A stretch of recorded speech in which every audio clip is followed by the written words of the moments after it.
سلطة سياسية تعيش هوس الكراسي، نظام اختلط عليه الممكن والمستحيل في لعبة الكراسي، كرسي متحرك تحركه أياد ليست بخفية ليحكم البلاد والعباد.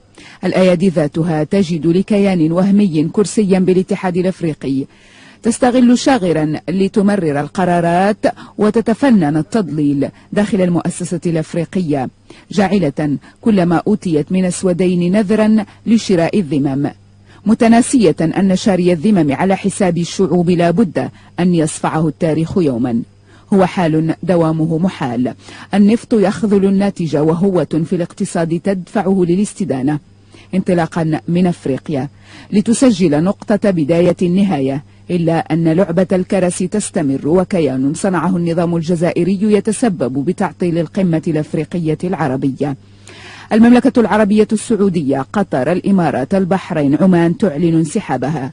ينسحب الأشقاء ويظل الأشقياء. عهد بدعم الانفصال وإن على حساب قارة.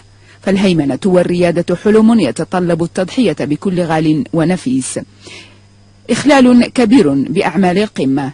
تؤجل القمة إلى وقت لاحق قد لا يحين في ظل تعنت أعداء الوحدة الترابية للمملكة المغربية، فتفشل القمة وتخسر القارة.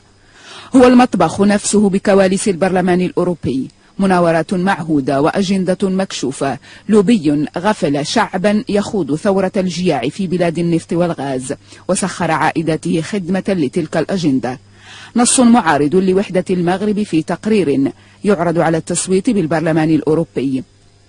يرفض النص بأغلبية المصوتين فتفشل المناورة كعادتها. لجنة الشؤون الخارجية للبرلمان الأوروبي تعيد الأمور إلى نصابها لتؤكد أن أعتى الديمقراطيات عجوز القارة لا تقبل ببيع الذمم وإن شذت بعض حالاتها. فالمقترح جاد وذو مصداقية بكل المؤسسات الدولية، والغرب أكثر من غيره بات موقنا بأن الوحدة سلم والشتات حرب يكتوي بناره كل المحيط.